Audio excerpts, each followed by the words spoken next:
안녕하십니까. 황태순 TV의 황태순입니다. 2020년 10월 27일 오후입니다. 제 뒤에 사진은 1950년 중공군 CCP, 중공의 인민지원군들이 항미 원조라는 기치를 내걸고 한국 6.25 전쟁에 참전하던 그 모습입니다. 이쪽으로는 이제 군인들이 쭉 도열해서 압록강을 갖다 건너려 하고 있고, 이쪽으로는 그걸 환송하는 군악대가 팡파레를 울리고 있습니다. 제가 이 사진을 왜 썼냐 하니까, 이 문제를 놓고 지금 미국과 중국이 6.25 전쟁, 70년 전에 있었던 6.25 전쟁의 성격을 놓고 아주 거칠게 맞붙고 있습니다.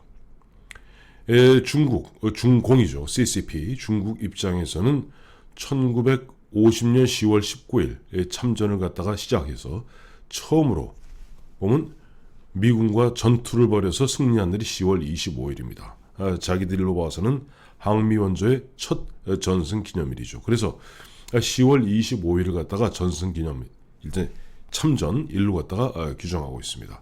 마침 10월 25일을 앞두고 10월 23일 시진핑 중국 주석이 항미 원조 전쟁은 이승만 도당이 일으킨 북침에 미 제국주의자들이 그야말로 이 아시아를 갖다가 침략해 들어오는 것을 조선과 중국이 한 몸이 되어서 막아낸 위대한 승리의 전쟁이다. 이런 식으로 얘기를 했어요. 이 대목에 대해서 통상적으로 미 국무부에서는 남의 나라 국가원수에 대해서, 국가원수의 말에 대해서는 그야말로 별로 토를 달지 않습니다. 근데 미 국무부의 대변인 아주 이례적으로 올리겠습니다만, 자기의 트위터를 통해서 6.25 전쟁은 마오의 지지를 받은 북한의 남침이다. 침략이다. 그런데 중국 그 북한의 남침을 자유진영이 그걸 갖다 퇴치하자 중국 공산당과 CCP라고 표현하고 있습니다. Chinese Communist Party죠. CCP가 야루, 압록강을 건너 그야말로 한반도의 코리안 페닌슐라의 참화를 갖다가 불러온 그런 전쟁이다. 성격을 전혀 달리하고 있습니다. 그러니까 이제 미 국무부에서 얘기하고 싶은 것은 요즘 중국의 1대1로와 미국의 이른바 황금의 다이아몬드죠. 그러니까 인도 태평양 전략이 맞부닥치고 있는 가운데, 올 초부터는 벌써 미국은 중국 시진핑을 갖다가 국가주석 프레지던트라고 부르지 않고 CCP의 수장, 즉 중국 공산당의 총석이라고 부르고 있습니다. Secretary of General이라고 부르고 있어요. 총석이.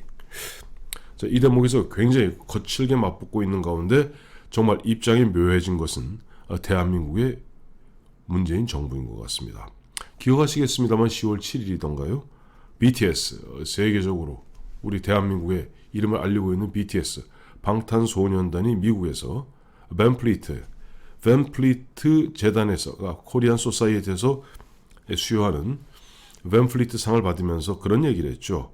6.25 전쟁이 70년 전에 일어났는데 그것은 한국과 미 양국이 함께 고통의 역사를 공유하면서 많은 또 남자와 여자들이 피해를 보았다. 이런 식으로 얘기했더니 중국의 누리꾼들이 난리가 났었죠. 네티즌들이 난리가 났었고, 이런 부분에 있어서 사실은 보면 또 그 무렵에 이수혁 주미 한국 대사는 70년 전에 우리가 미국을 중심으로 한 자유진영을 선택했다고 해서 앞으로 또 70년도 그렇게 하라는 법은 없다. 그래서 당시 국감위원들과 피감기관인 주미 한국 대사관, 이수혁 대사관의 엄청난 설전이 벌어졌죠. 자, 제가 몇 차례 소개해드린 책입니다만, 예정된 전쟁입니다. 글레엄 앨리슨 이전 예정된 전쟁. 이미 4년 전부터 조만간 미국과 중국은 맞부닥칠 것이다. 왜? 미국은 기존의 패권 국가고 중국은 떠오르는 신흥 강국이다. 역대 역사상 과거 역사로 쭉 돌이켜보았을 때 신흥 강국과 다음에 패권국이 맞부닥쳤을 경우 전쟁으로 그것이 비화될 확률은 75%다. 미국과 중국의 전쟁은 생각보다 가까이 있다. 과연 한반도의 운명은 어떻게 될 것인가 이야기하고 있습니다. 말씀드렸습니다만 이 그레이엄 앨리슨의 사는 그냥 단순히 책상 물리 학자가 아닙니다. 실제 보면은 정부에 들어가서 일도 했다가 또 정권이 바뀌면 나와서 공부도 했다가 그래서 미 CIA나 미 국방부, 미 국무성의 어떤 그 고문, 자문 역할도 했고 차관보도 역임했던 실제 현실 국제 외교와 또 그걸 다 학문적으로 또 실제 행함에 있어서 모든 것을 체험했던 세계적인 석학이죠. 그런 그 그레이엄 앨리슨의 예정된 전쟁 그러면서 그런 얘기를 했어요. 예정된 전쟁에 보면 이렇게 강대국과 또 신흥 강국이 부닥칠 경우 직접 부닥치지 않고 꼭 제3의 지역 그러니까 예를 들면 스파르타하고 아테네가 펠로폰네소스 전쟁 때죠. 부닥칠 경우도 직접 둘이 부닥치기보다는 처음에는 보면은 스파르타의 예를 들어서 조금 영향권 안에 있는 조그마한 소국과 아테네와 외교적 갈등을 빚다가 그것이 전쟁으로 비화되고 거기다 대전으로 벌어지는 그와 같은 형국이 전개되어 왔다. 그렇다면은 지금 중국과 미국이 부닥칠 경우 그 부닥쳐서 실제 거기에 옛날 1차 세계대전의 그 전쟁의 발화점이 발칸반도이듯이 그와 같이 미국과 중국이 충돌하는 그 지점이 어디가 될 것인가 두 군데로 짓고 있죠. 한 군데는 한반도입니다. 다른 한 곳은 바로 대만입니다. 얼마 전에도 말씀드렸습니다만 중국 같은 경우는 자칫 요즘 미국과 대만, 타이완이 지나치게 밀월 관계를 유지하다 보니까 굉장히 어떤 견제구를 날리고 있죠. 얼마 전에 시진핑 주석은 직접 국가 원수로서 군 통수권자로서는 굉장히 도에 넘치는 쉽게 해서 미국이 레드라인을 밟고 있다. 그렇다면 하나의 중국이라는 대원칙에 어긋나는 그런 레드라인을 밟는다면은 대만을 흔한 얘기로 가만히 두지 않을 수도 있다 하는 식으로 경고성 발언을 하고 있습니다. 근데 전쟁이라는 게 그렇죠. 전쟁에는 꼭 우리가 무슨 영화에 보듯이 라이언 일병 구하듯이 우닥닥 전투 장면이 전쟁의 전부는 아닙니다. 전쟁이라는 것은 처음에 외교전, 처음에 먼저 경제적 관계, 외교적인 그런 서로 협상 관계에서 서로 어긋남, 결국 그러다가 모든 것이 해결이 되지 않았을 경우 물리력을 동원해서 최후의 어떻게 보면 해결 수단으로 쓰는 것이 전쟁이죠. 근데 그 전쟁을 어느 강대국도 마찬가지입니다. 자기 영토에서 전쟁 벌어지길 원하는 나라는 없어요. 그러니까 상대방의 길을 꺾고 상대방의 항복을 받기 위해서 제3의 전장터를 택합니다. 그리고 전쟁이라는 건 항상 그렇습니다만 명분이 필요합니다.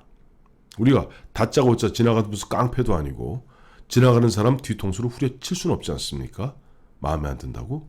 그렇기 때문에 전쟁을 하기 위해서는 계속 어떻게 하든지 서로 간의 명분을 축적합니다. 그런 면에서 지금 보니까 갑자기 70년 전 과거를 두고 지금 미국과 중국이 첨예하게 신경전을 벌이면서 서로 간의 명분을 축적하는 것이 아닌가 하는 생각이 드네요. 시진핑 중국 국가주석 같은 경우는 그래 6.25 전쟁은 당시 뭐 그들은 미국을 갖다 미제국주의라고 표현하니까요. 미제국주의자들이 보면은 팽창 계속 아시아로 팽창하는 가운데 그 미제국주의자들의 사주를 받은 이승만 정권이 도발을 했고 거기에 대해서 정당방위로 김일성이 막아섰는데 미제국주의자들이 벌떼같이 몰려오는 바람에 김일성이 패퇴하고 그래서 하는 수 없이 인민지원군이 항미원조 그리고 나라를 구하고 가족을 지킨다는 그런 대의 명분 아래 3년 가까이 참전을 했다. 그리고 승리를 거두었다. 라는 것이 중국 입장입니다. 즉 이른바 중국 천하 제일주의죠. 거기에 대해서 미국 같은 경우는 이런 거죠. 무슨 헛소리 하느냐. 이미 소련이 붕괴되면서 구소련이 붕괴되면서 모든 기밀 자료가 다 나오지 않았냐? 그건 사실이거든요. 기밀 자료 보니까 김일성이 계속 스탈린을 만나서 우리가 조국 통일을 갖다가 완수해야 됩니다. 남조선에 가면 박헌영 동지 얘기를 들어보니까 남조선에 많은 우리 동지들이 기다리고 있습니다. 탱크도 좀 주시고 비행기도 주십시오. 그때 스탈린은 아직까지 그때까지만 해도 핵무기를 갖다 개발하기 직전 내진 직후였단 말입니다. 그러다 보니까 스탈린 입장에서는 좋다. 그렇다면 너희가 참전하되 마오쩌둥의 승낙을 받고 마오쩌둥의 동의하에 움직여라. 그것은 빼도 박도 못하는 사실이죠. 그러니까 소련이 붕괴되면서 구소련에 있던 모든 기밀 자료들이 그것을 갖다 웅변하고 있습니다.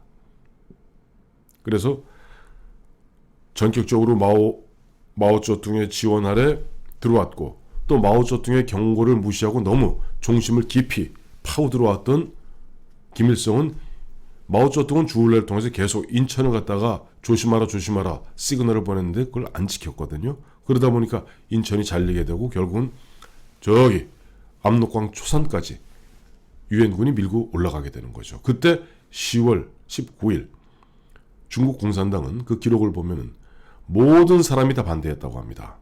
오로지 주울레만 입장을 표명하지 않았고요. 마오쩌둥이 계속 이건 아니다. 이건 반드시 순망치안이다. 여기서 무너지게 되면 우리 이쪽 만주가 위태롭게 되고 그렇다면 아직도 저쪽 대만으로 폐퇴되어 있는 장개석 군대가 언제 치고 올라올 줄 모른다.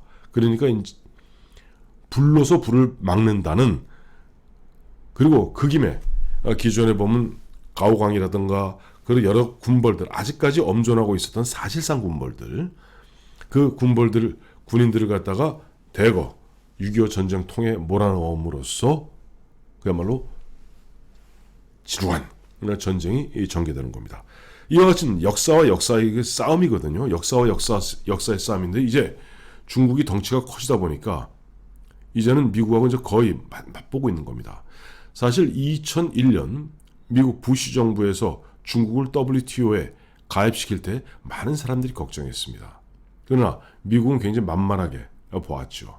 그래서 WTO 제재에 중국을 갖다가 아주 최혜국으로 특혜를 주고 가입시켜갖고 오늘날 중국을 만드는데 1등 공신은 사실 미국입니다. 소련을 견제하기 위해서 중국을 의도적으로 키웠고 그 다음에 소련이 붕괴된 이후에 중국은 그래 이 사람들이 하도 굽신굽신대고 도광양해에 따라 굽신굽신되니까 이들한테는 얼마든지 이렇게 우리가 좀 베풀어주고 해도 너희들은 항상 우리의 이른바 이진 똘마니 역할을 할 것이다 라고 착각을 했던 거죠. 그런데 미국이 그로부터 10년이 지나서 이미 2012년 2013년 시진핑 주석이 들어오면서 마오쩌둥이나 덩샤오핑이 얘기했던 도광양해 원칙 저버리고 그 다음에 힘이 있으니 드디어 모든 문제 있는 곳에 자기를 드러내겠다 나오면서 미국과 중국은 충돌하게 되는 것이고 미국과 중국의 충돌은 트럼프 대통령이 집권하면서 더욱더 본격화되고 있습니다. 올해 들어서 화해의 전쟁 그 다음에 서로 양국 영사관 폐쇄하고 총영사관 폐쇄하고 이와 같이 전쟁이 벌어지고 있는 가운데 점점점 한 걸음 한 걸음 예정된 전쟁으로 가는데 오늘도 싱하이밍 주한 중국 대사는 시진핑의 6.25 발언은 역사적 관점에서 봐달라 하는 둘이 뭉수리한 이야기하고 있습니다만 이미 미국과 중국은 이미 예정된 전쟁에 또 예정된 전쟁터로 한 걸음 한 걸음 전진하고 있습니다. 그런데 모르겠어요. 지금 대한민국 문재인 정부 과연 이와 같은 격동의 역사의 전환기에서 얼만큼 슬기롭게 이 상황을 갖다가 극복해 나갈 수 있을지 궁금합니다. 이수혁 주미 한국 대사 이야기대로 흔한 얘기로 본인이 그렇게 얘기하지는 않았습니다만 안보는 미국에 의존하고 경제는 중국의 덕을 보고 이런 식으로 동가식 서가숙 이것은 미국과 중국이 그래도 사이가 좋았을 때 우리가 동가식 서가수 가면서 우리의 좀 위치를 갖다 좀 뭐랄까 보호받을 수 있었겠습니다만 이미 미국과 중국이 치열한 전쟁의 그런 전후 속으로 빠져들어가는 그 가운데 과연 동가식 서가수를 갖다가 방약으로 생각하는 문재인 정부, 이 국가의 위기를, 서서히 다가오는 국가의 위기를 어떻게 극복할 수 있을지 한번 지켜볼 필요가 있을 것 같습니다.